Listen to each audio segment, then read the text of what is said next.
Bismillahirrahmanirrahim. Innal hamdalillah nahmaduhu wa nasta'inuhu wa nastaghfiruh wa na'udzu billahi min shururi anfusina wa min sayyiati a'malina. May yahdihillahu fala mudilla lahu wa may yudlil fala hadiya lahu. أشهد أن لا إله إلا الله وحده لا شريك له وأشهد أن محمدا عبده ورسوله يا أيها الذين آمنوا اتقوا الله حق تقاته ولا تموتن إلا وأنتم مسلمون يا أيها الناس اتقوا ربكم الذي خلقكم من نفس واحدة وخلق منها زوجها وبث منهما رجالا كثيرا ونساء واتقوا الله الذي تساءلون به والأرحام إن الله كان عليكم رقيبا يا أيها الذين آمنوا اتقوا الله وقولوا قولا سديدا يصلح لكم أعمالكم ويغفر لكم ذنوبكم ومن يطع الله ورسوله فقد فاز فوزا عظيما أما بعد فإن أصدق الحديث كتاب الله تعالى وخير الهدي هدي محمد صلى الله عليه وعلى آله وسلم وشر الأمور محدثاتها وكل محدثة بدعة وكل بدعة ضلالة وكل ضلالة في النار أعاذني الله وإياكم من النار. Khairuddin azakumullah, kita lanjutkan kajian kitab Jawami'ul Akhbar karya Syekh Abdurrahman Ibn Nasir As-Sa'di rahimahullah. Qala rahimahullah al-haditsus samin wa sittun. Hadis yang ke-68. Al-jalisus salih wal jalisus su. Teman yang baik dan teman yang jelek.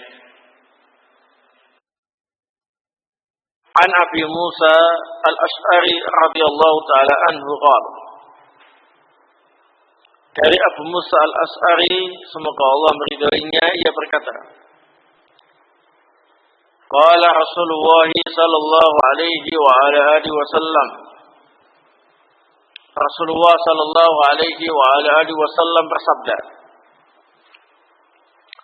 "Mathalul jalisis salih was-su'i kahamilil miski wa nafikhil qir." Permisalan teman yang baik dan teman yang jelek seperti orang yang membawa minyak wangi misik dan yang suka meniup tungku api. Fahamilul miski imma an yuhdiyaka wa imma an tabta'a minhu wa imma an tajida minhu rihan thayyibatan. Naam. Adapun pembawa minyak misik, imma an yuhdiyaka, jadi dia akan memberimu minyak itu. Wa imma an tabta'a minhu, bisa jadi engkau membeli minyak itu darinya. Wa imma an tajida minhu rihan thayyibatan, bisa jadi engkau mencium aroma yang wangi dari orang itu. Wa nafikhul kiri imma an yahriqa thiyabaka wa imma an tajida minhu rihan khabithatan. Sedangkan peniup tungku bisa jadi akan membakar bajumu, dan bisa jadi engkau mencium aroma yang tidak sedap dari orang itu. Muttafaqun alaih. Hadis ini disepakati oleh Al-Imam Al-Bukhari wa Muslim. Nah, dalam hadis ini ikhwan fillah azakumullah terdapat bimbingan Islam dalam memilih teman. Ini berlaku mulai anak-anak sampai tua. Karena salah pilih teman itu bisa dimulai sejak usia kecil, remaja, bahkan usia tua.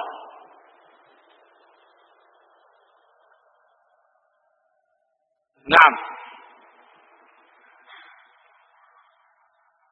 yang dimaksud dengan al-jalis itu teman dekat, bukan karena sekedar kenal namanya, alamatnya, atau tahu rumahnya. Tidak semata-mata itu. Tapi al-jalis diambil dari kata mujalasah, sering duduk bersama. Berarti teman apa ini? Dekat, teman akrab. Ya, karena sering duduk bersama. Tapi kalau hanya sekedar kenal, itu tetangganya, itu teman kuliahnya, ya, sebatas kenal namanya, tahu alamatnya, tahu rumahnya saja, tapi jarang sekali komunikasi, maka ini bukanlah yang dimaksud dengan al-jalis. Nah, karena pengaruhnya tidak seberapa, ya. Tapi kalau al-jalis itu ialah teman yang biasa duduk bersama dengan kita,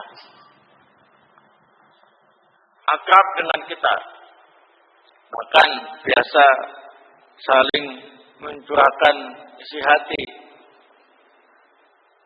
saling berembuk untuk memecahkan masalah.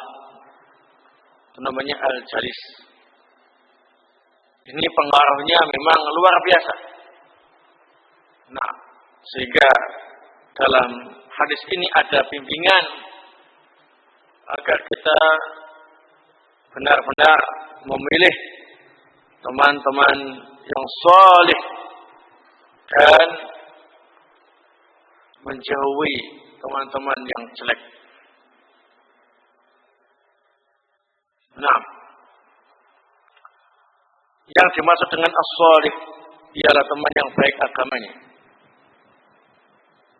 Yang dimaksud dengan as-su ialah teman yang jelek agamanya, baik karena kekafirannya atau karena rusak kepribadian dan akhlaknya. Ya, nah, barakallahu fikum.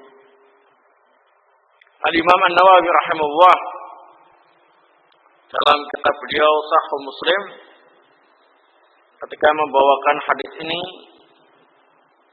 beliau menyampaikan faidah wa fihi tamthiluhu sallallahu alaihi wa ala alihi wasallam al-jalis as-salih bi hamilil miski wal jalis as-su bi nafikhil kir. Dalam hadis ini ada faidah. Teman yang baik itu diumpamakan seperti pembawa minyak misik. Yang biasa membawa minyak misik untuk dijual. Bukan berarti penjual minyak misik itu selalu baik orangnya, ya. Nah, sebagai perumpamaan saja, penjual minyak misik. Sedangkan teman yang jelek diumpamakan seperti peniup tungku. Bukan berarti orang yang bekerja niup tungku atau pandai besi atau yang jenisnya itu jelek. Bukan. Cuma diambil sebagai perumpamaan keadaannya, ya, keadaan dia dalam bekerja. Yang ini juga dalam keadaan apa ini? Bekerja. Nah, barakallahu. Kalau teman yang baik diumpamakan seperti penjual minyak misik. Dikarenakan kalau kita berdekatan dengan penjual minyak misik, itu paling tidak kita akan mendapatkan 3 keadaan. Imma ayyuhdiyaka. Keadaan pertama, penjual itu ngasih kita hadiah minyak misik.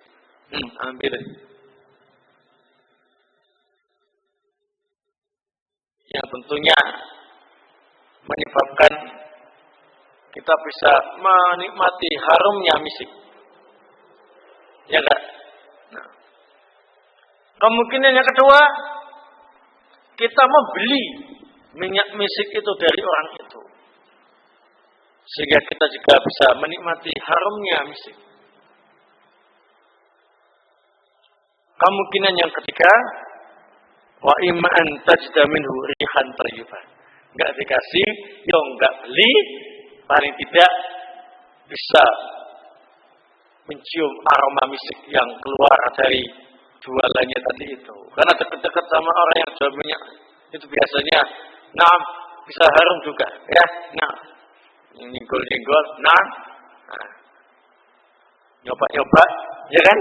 Nah, yang enggak dikasih, yang enggak beli, tapi nyoba-nyoba, lumayan juga mendapatkan aroma yang harum. Artinya teman yang baik itu, paling tidak akan memberi kita 3 manfaat besar di antara manfaat-manfaat yang lain.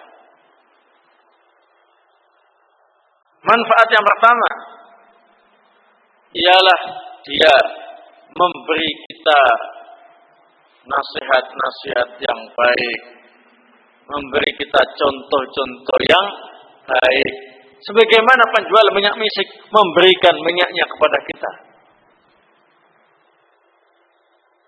Disarankan, dinasihati, diarahkan, ya, ditegur. Nah, kalau memang salah, ya, nah.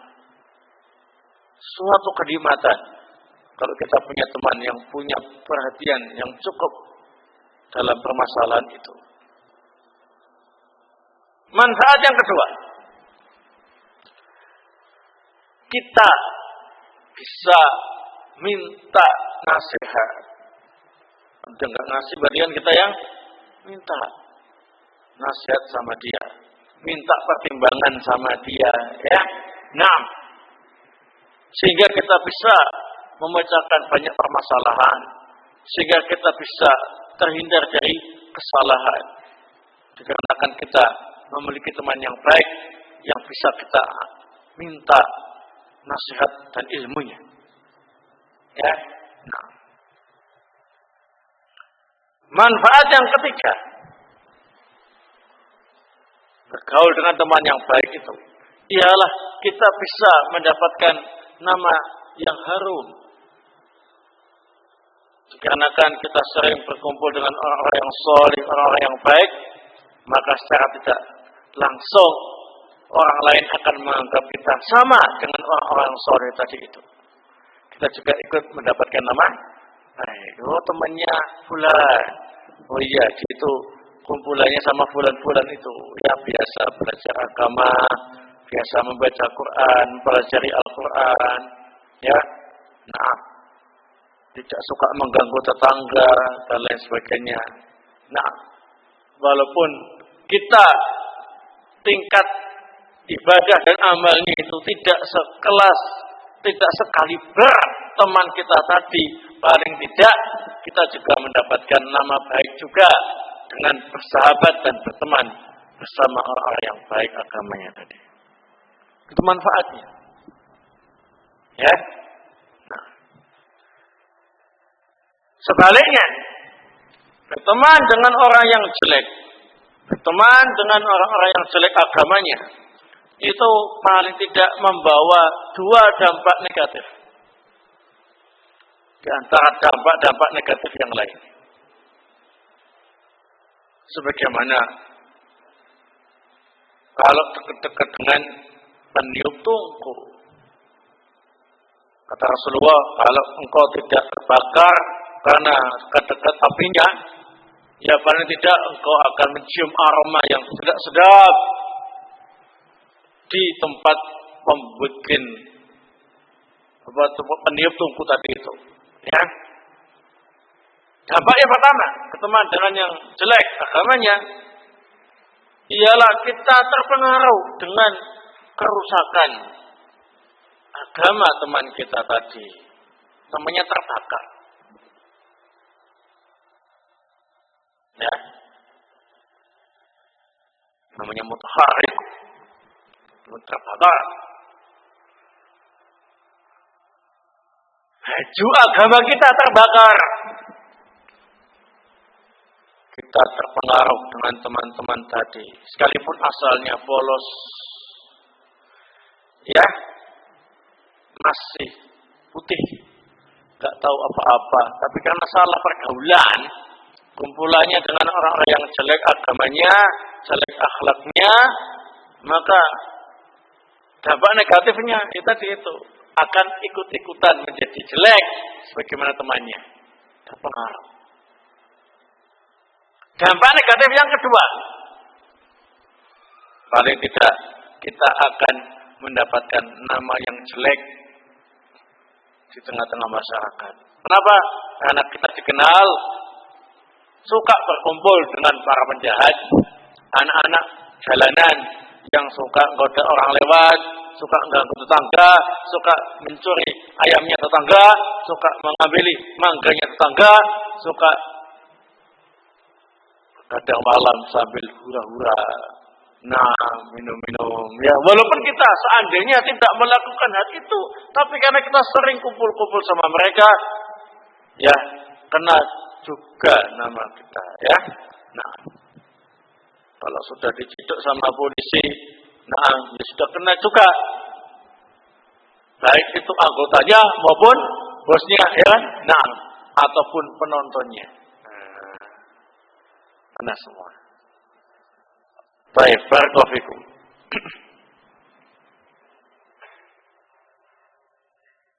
Ini perumpamaan yang cukup baik yang disampaikan oleh Rasulullah sallallahu alaihi wasallam. Kemudian Al-Imam An-Nawawi rahimahullah menyebutkan faedah yang lain. Wa fihi fadilatu mujalasati shalihin wa ahli al-khair wal muru'ah wa makarimil akhlaq wal wara' wal ilmi wal adab. Dalam hadis ini terdapat keutamaan bermajlis dengan orang-orang saleh, orang-orang yang baik, orang-orang yang berwibawa, orang-orang yang akhlaknya baik, yang wara', yang berilmu dan punya sopan santun. Nah, jelas tadi itu di antara keuntungan yang dapat kita raih, ya, kalau berteman dengan orang yang baik. Nah,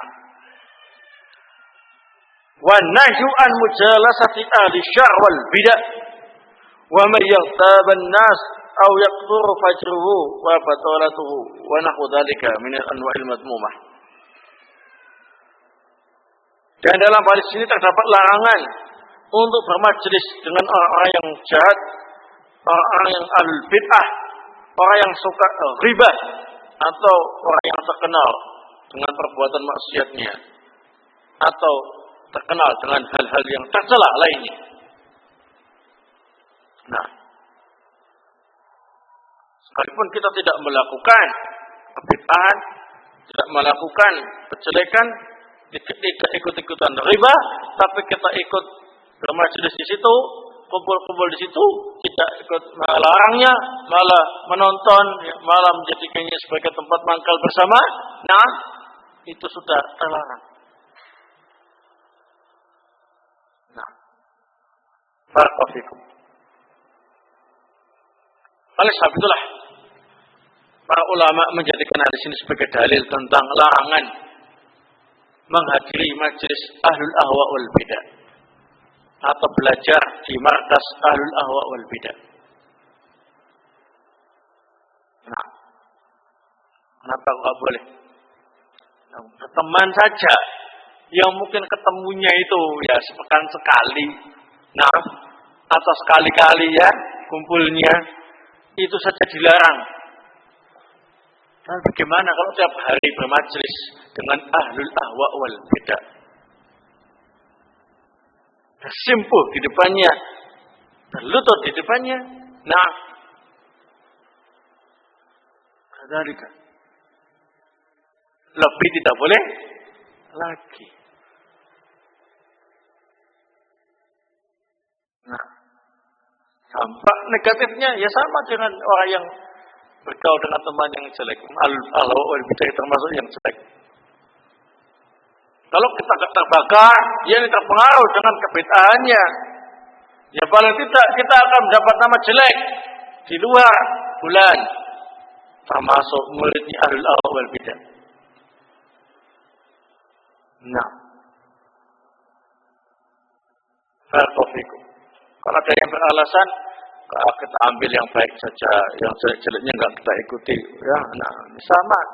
Kalau kita berteman dengan orang yang jelek, saya hanya sekedar teman sama dia kok. Ya, saya enggak ikut-ikutan apa yang dia lakukan. Nah, itu mukadimah, tanda-tanda kelengahan kalian.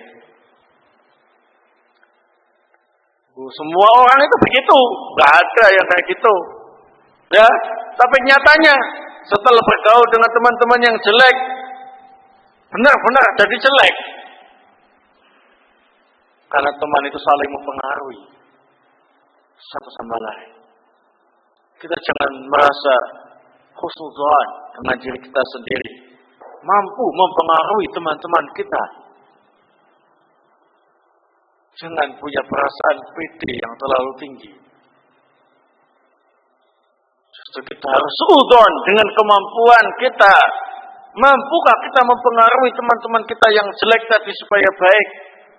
Ataukah justru kita ini memang lemah, yang sok kuat keimanannya, kemudian seenaknya bergaul dengan teman-teman yang jelek agamanya, yang dengan itu kita akan terpengaruh dengan mereka. Kalau enggak mempengaruhi ya dipengaruhi, ya. Nah, barakallahu fikum. Oleh sebab itulah ikhwan fillah a'azakumullah, kita harus benar-benar mewaspadai pergaulan anak-anak kita, ya, sejak usia dini, usia remaja, bahkan usia tua sekalipun, ya. Nah, harus tetap diawasi. Barakallahu fikum. Sangat salah kalau sampai ada orang yang mengatakan biarkan dia mencari jalannya sendiri. Oh, ya. Sangat salah.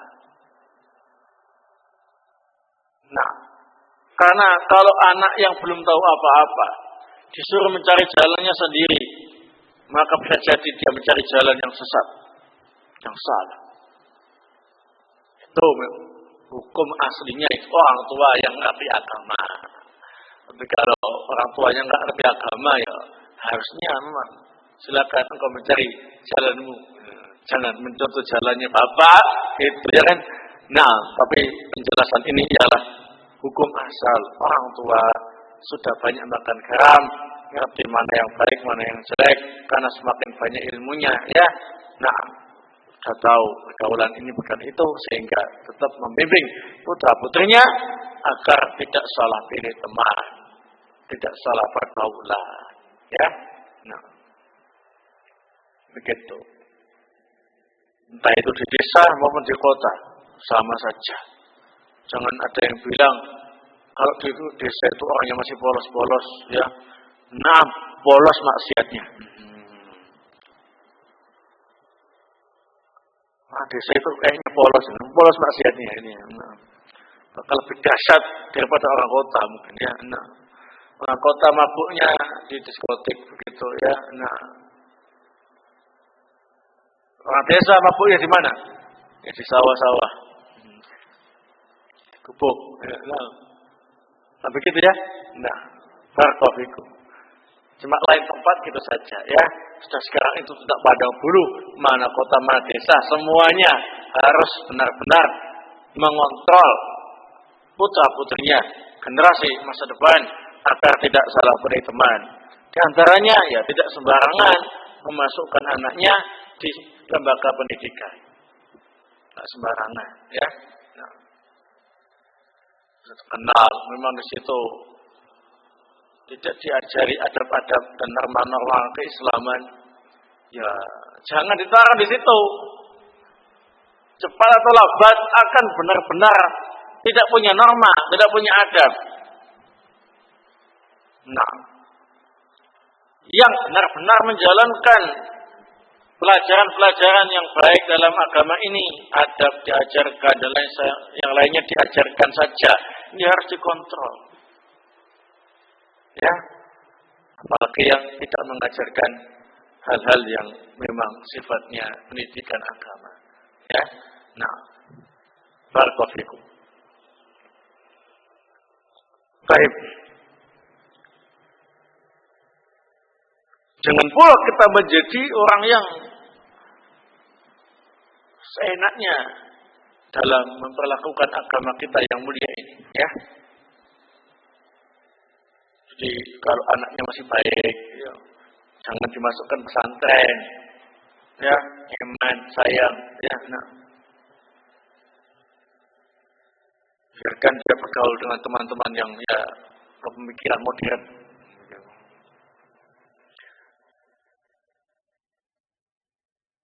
Kalau sudah bejat moral dan agamanya, baru menyerah orang tuanya, ya, nah, sudah masukkan ke pesantren saja untuk diservis. Nah, jadi pondok pesantren dikenal bengkel sebagai bengkel dan servis dalam agama. Ya. Jadi penampungan anak-anak nakal di pesantren itu sampai terkenal demikian. Kenapa? Karena cara pikir dan pandang kaum muslimin sudah salah.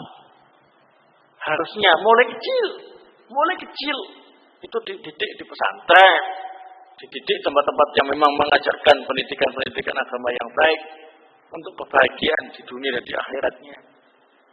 Ya, nah, jangan kalau sudah menyerah, sudah kelihatan anaknya memang betul-betul rusak, nah, dimasukkan ke pesantren. Akhirnya tadi itu pesantren ialah tempat penampungan anak-anak nakal. Ya, mau diservis itu, yang namanya tukang servis. Ada yang bisa diservis, ada yang malah rusak. Nah, diutek-utek gitu malah rusak. Nah, ada yang memang nggak bisa diservis, gimana? Dikembalikan. Barakallahu fikum. Nah ini perlu diperhatikan baik-baik, ya. Bukan berarti tindakan semacam itu tidak benar, ya. Masih lumayan dia menyadari tentang kekurangannya sehingga ketika rusak dimasukkan pesantren dengan harapan biar baik. Daripada sudah terlanjur rusak sekali saja dimasukkan di sekolah penjahat. Ya, nah, barakallahu fikum. Dalam hadis ini juga ada faedah kata Al-Imam An-Nawawi, wa fihi taharatul miski wastihbabu wa jawazu bai'i. Dalam hadis ini terdapat dalil tentang sucinya misik. Ya, sucinya misik. Sebagian ulama ada yang berpendapat najis misik. Ya, nah,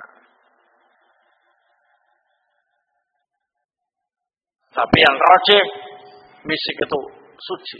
Kenapa demikian? Karena Rasulullah menjadikan permisalan yang baik. Gak mungkin permisalan yang baik itu dengan menggunakan benda najis. Di samping itu dalam riwayat-riwayat yang lain yang sahih, Rasulullah biasa menggunakan misik. Ya.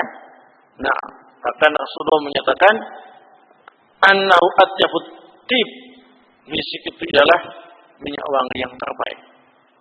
Nah, kalau yang terbaik juga mungkin najis, ya. Dan juga disunahkan menggunakan misik secara khusus dan minyak wangi yang lain secara umum. Kalau pakai misik itu ada nilai lebih dalam hal sunnahnya daripada minyak wangi yang lain, aroma yang lain. Nah, yang lain juga dapat sunnahnya. Cuma kalau pakai misik punya nilai lebih. Nah, karena kan memang ada nasnya dan contohnya dari Rasulullah Shallallahu Alaihi Wasallam. Yang dengan demikian boleh juga jual beli minyak misik. Ya, kalau bendanya tidak najis boleh dipakai, bahkan sunnah memakainya, maka sudah barang tentu hukum jual belinya ialah jawaz, boleh. Selanjutnya,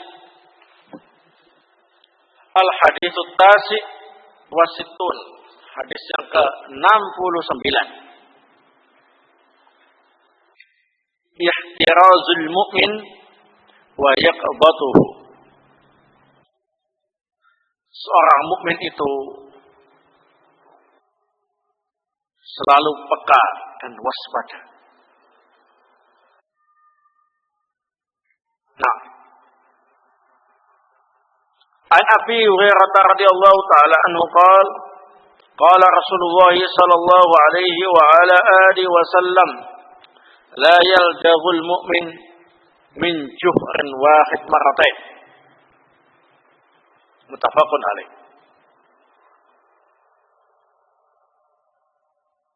Dari Abu Hurairah semoga Allah taala meridhoinya. Dia berkata, Rasulullah sallallahu alaihi wa ala alihi wasallam bersabda, seorang mukmin tidak akan jatuh ke lubang yang sama dua kali.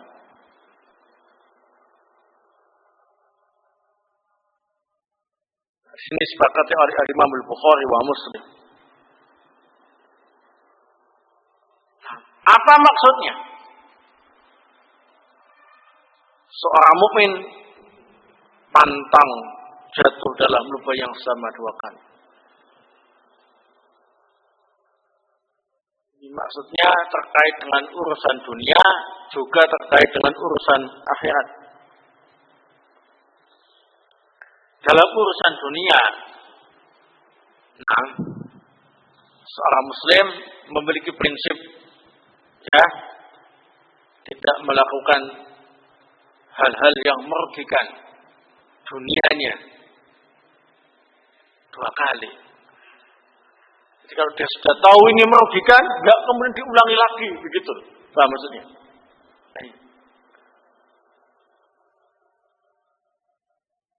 Urusan duniawi ya. Nah,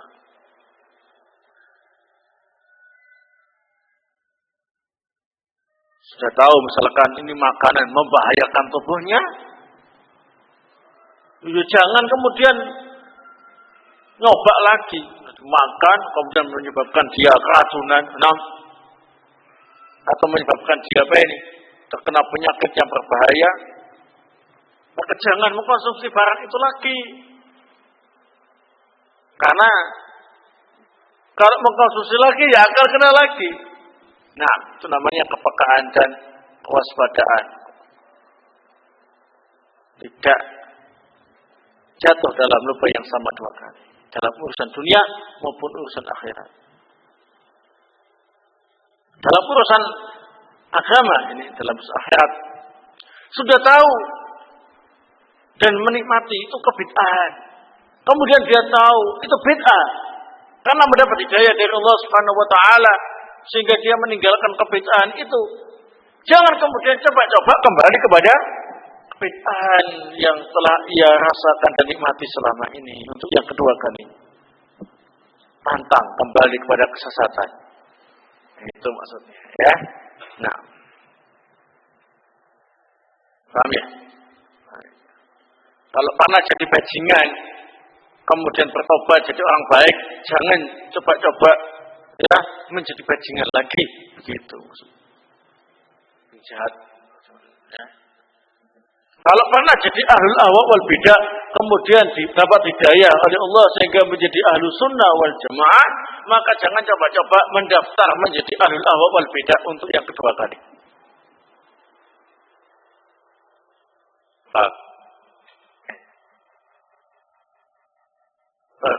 Karena kaum muslimin tidak mau jatuh ke dalam lubang yang sama dua kali. Kalau lubangnya memang ngapain? Jelek. Tapi kalau perbuatan yang baik, ya harus berkali-kali diulangi. Ya, nah, sukses yang ini ya harus diulangi, mengulangi sukses itu. Ya, nah, ini prinsip yang bagus, ya, sebagai motivasi kepada kita semuanya dalam perkara dunia maupun perkara agama. Oleh sebab itulah, sebelum jatuh ke lubang yang sama dua kali, maka hendaknya kita ini benar-benar memiliki pertimbangan yang matang, ya. Akankah saya akan jatuh ke lubang yang sama seperti itu kalau melakukan ini dan itu, ya, pertimbangkan baik-baik. Barakallahu sebelum jatuh ke dalam lubang yang sama dua kali. Selanjutnya, al-haditsus sab'un, hadis yang ke-70. Wasiatun nafi'ah, wasiat yang bermanfaat. An Abi Dzar Al-Ghifari radhiyallahu taala anhu qala, dari Abu Dzar Al-Ghifari, semoga Allah taala meridhoinya, ia berkata,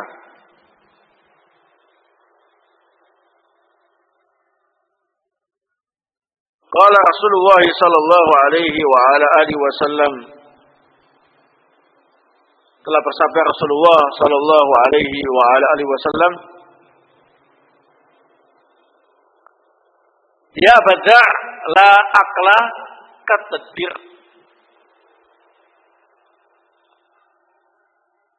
Wahai Abu Dzar, la aqla katadbir. Tidak ada seorang yang akalnya baik seperti orang yang mampu mengatur dengan baik. Maksudnya, tidak ada akal yang terbaik seperti orang yang ngapain? Mengatur dengan baik. Artinya orang yang bisa mengatur urusan dengan baik itu berarti akalnya apa ini? Yang terbaik, ya.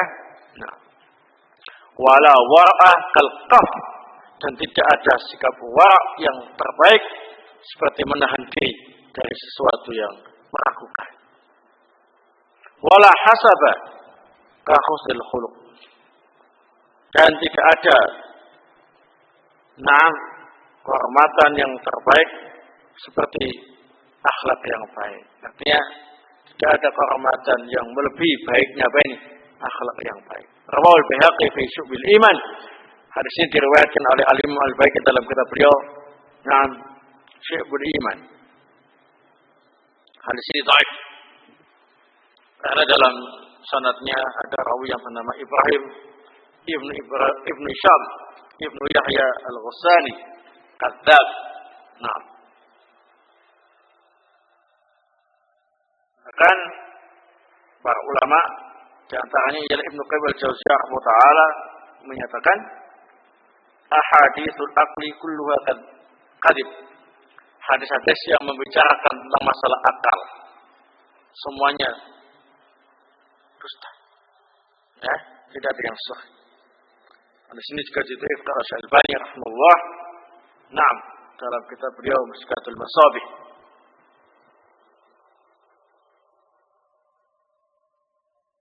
Naam. Baik. Sekalipun hadis ini dhaif, Tapi maknanya itu sahih. Maknanya itu benar sesuai dengan apa ini prinsip-prinsip syariat secara umum. Tapi ini hadis tidak bisa dijadikan sebagai apa ini? Dalil khusus tentang permasalahan ini. Karena kedhaifannya. Yang pertama, orang yang akalnya balik ialah orang yang paling pintar ngatur. Baik ngatur urusan dunia maupun ngatur urusan agama. Ya kan? Ya. Karena kalau nggak bisa ngatur berbel. Nah, ya. Nggak ngerti agama ya berbel juga namanya ya. Nah, orang yang paling pintar ialah orang yang paling pintar ngurus, orang yang akalnya yang paling baik ialah orang yang paling pintar ngurus urusan dunia maupun urusan apa ini? Agama.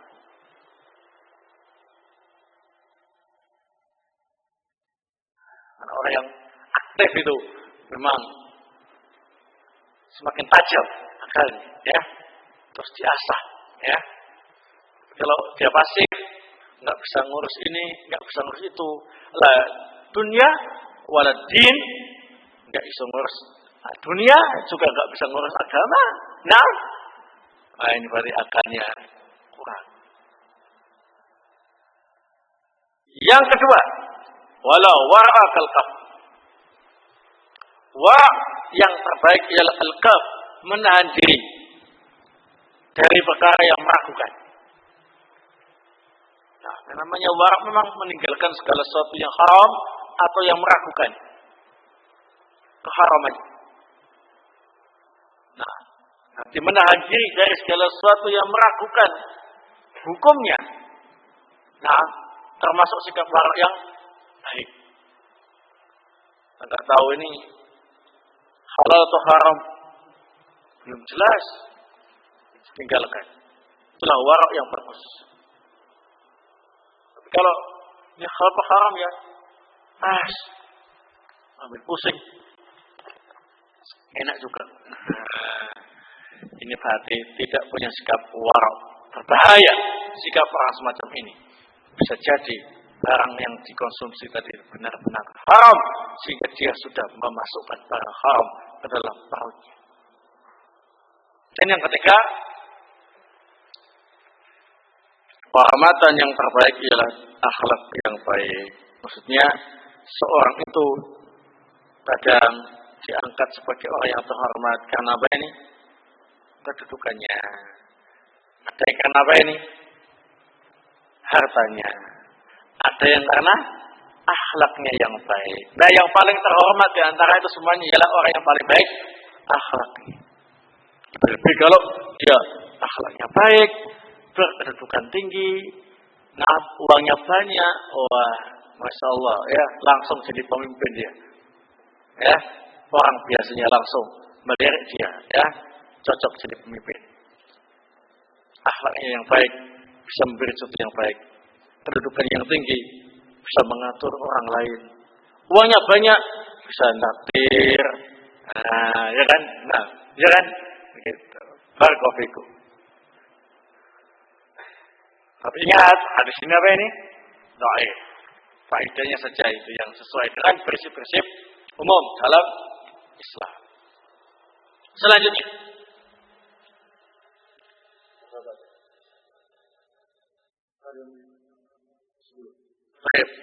Al-hadithul hadi wasabun. Hadis yang ke-71. Biar cepat selesai ya. Nah. Setelah selesai tutup buku ya. Nah.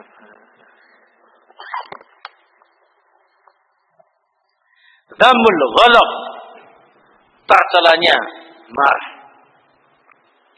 Atau marah yang tercela. Marah itu ada dua.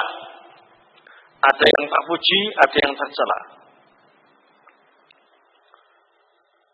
Namanya sama-sama al-ghadab, sama-sama namanya marah ya. Tapi ada yang terpuji, ada yang tercela. Apa bedanya?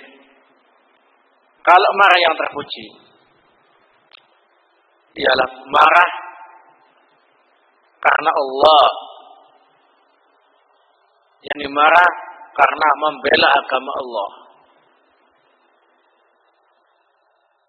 yang diinjak-injak oleh orang lain, ya.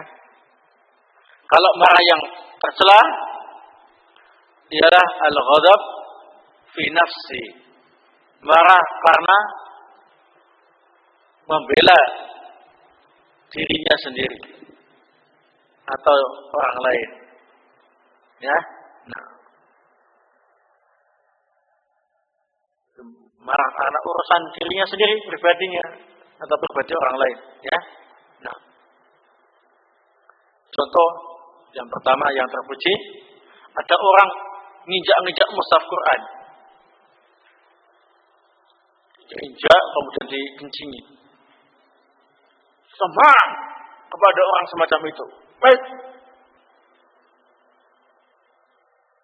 hentikan.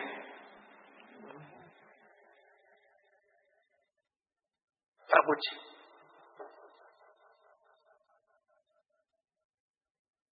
Kemudian kalau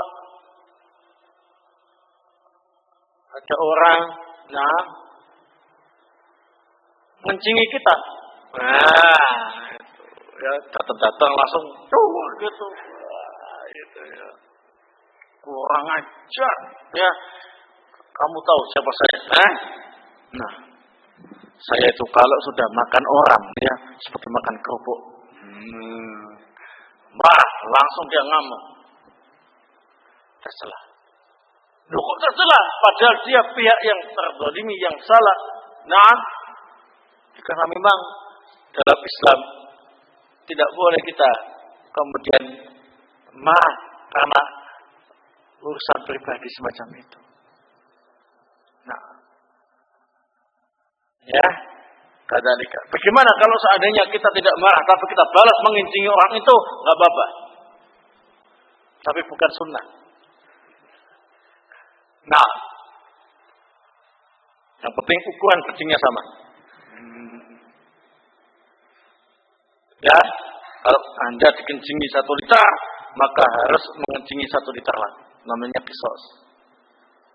Ya, tapi kalau enggak balas, itu lebih afdal dan ini dapat pahala lebih. Sudah enggak marah dapat pahala, kemudian tidak balas, nah dapat pahala tambahan. Bos, ya.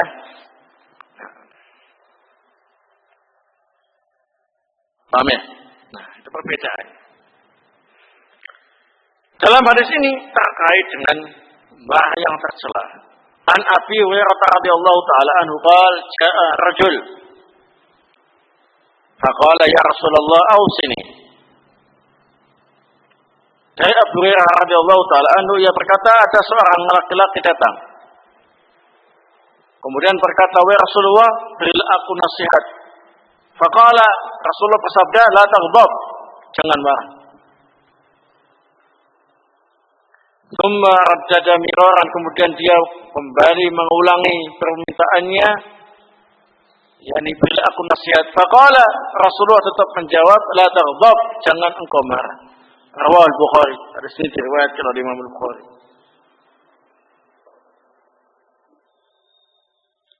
Nah, dalam hadis ini ada sesuatu yang muskil. Ada sesuatu yang dianggap muskil. Apa itu? Larangan marah. Padahal marah itu merupakan tabiat manusiawi. Siapa yang bisa menghilangkan sifat pembawaan marah pada dirinya? Semua orang itu punya pembawaan yang namanya sifat apa ini? Marah. Ada yang marahnya kecil, sedang ada yang apa ini? Pemarah. Ya. Nah, siapa yang bisa menghilangkan? Allah takdirkan manusia itu punya salah satu pembawaan, yaitu apa ini? Marah. Kalau disinggung pribadinya, ya. Nah, kalau begitu repot. Kalau nggak boleh marah. Karena kita harus menghilangkan apa yang memang kita tidak mampu menghilangkannya. Karena itu ialah pembawaan sejak lahir setiap manusia. Soalnya kalau kita yang memasang alat khusus untuk marah, untuk diri kita sendiri, ya. Nah, mungkin kita bisa menyopotnya, melepasnya ya. Tapi kalau ini pembawaan sejak lahir untuk semua manusia, mustahil. Maka para ulama menjelaskan yang dimaksud itu ialah bukan hilangkan tabiat kemarahanmu. Tapi ada dua kemungkinan maksudnya. Maksud yang pertama ialah janganlah engkau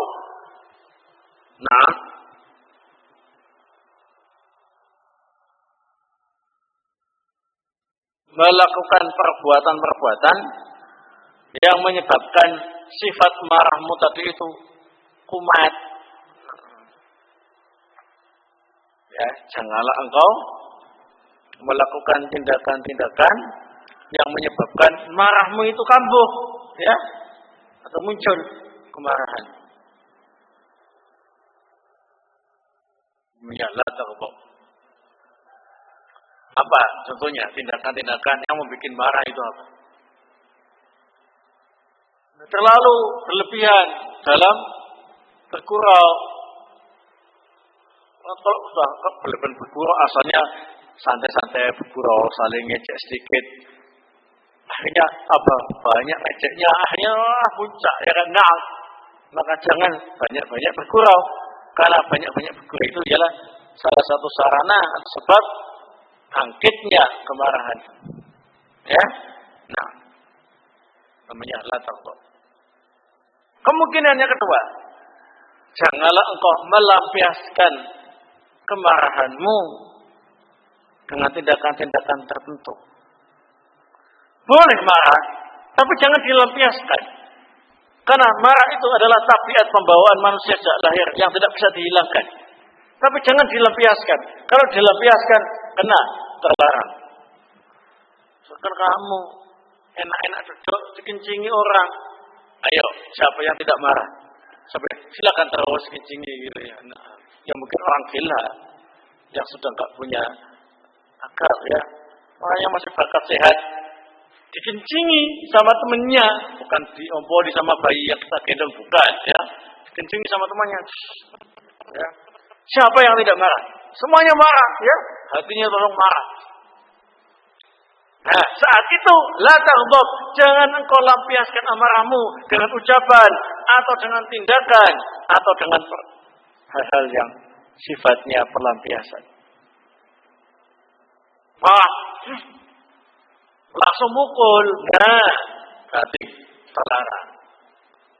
Ketika marah, langsung ngomel, dasar bajingan, penjahat, kurang ajar, gitu. Nah, terlarang. Atau marah, ambil piring, banteng.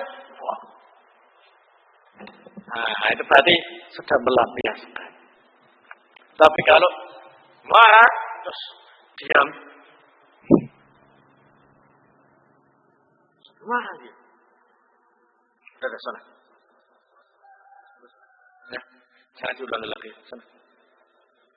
Nggak apa-apa. Ini penting dijelaskan ikhwan fillah azakumullah. Karena kalau tidak maka akan terjadi kesalahpahaman. Ya semuanya ya jadi berdosa semua. Nah, banyak orang yang usil sama kita itu ya.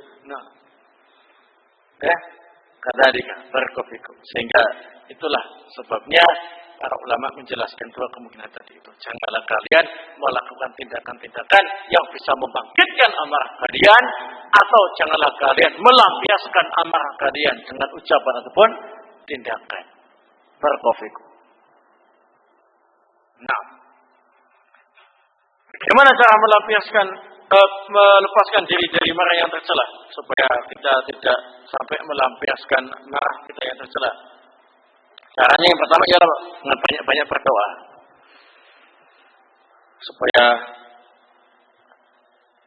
potensi marah kita yang kita miliki sejak lahir itu tidak kumat, tidak kambuh, ya, tidak mudah pengaruhi situasi dan kondisi, ya. Kemudian yang kedua, banyak-banyak berzikir, baca Quran, ya. Nah, yang sejenisnya. Yang ketiga, banyak-banyak membaca dalil-dalil Quran ataupun hadis tentang keutamaan orang yang menahan amarah. Ya. Kemudian yang keempat, banyak-banyak membaca ta'awudz atau isti'adzah. Minta perlindungan kepada Allah dari gangguan syaitan. Nah, kemudian menjauhi segala hal-hal yang bisa membangkitkan kemarahan tadi itu. Apa tadi? Bergurau terlalu berlebihan, ya kan? Atau yang sejenisnya. Dan yang terakhir, memberikan hak badan kita sesuai dengan semestinya. Kalau tidur, ya tidur. Jangan kemudian memaksakan diri tidak tidur. Karena orang kalau kelelahan, karena kurang tidur, itu mudah dibangkitkan amarahnya. Atau kalau kerja, ya sudah capek istirahat. Kalau capeknya terus dipaksa, sampai capek itu kalau ada masalah sedikit tuh mudah apa ini? Tersinggung dan marah. Ya, nah, barakallahu fikum. Ini mungkin yang bisa saya sampaikan pada kesempatan kali ini. Mudah-mudahan bermanfaat. Wassallallahu ala nabiyyina Muhammad wa ala alihi wasallam. Walhamdulillahirabbil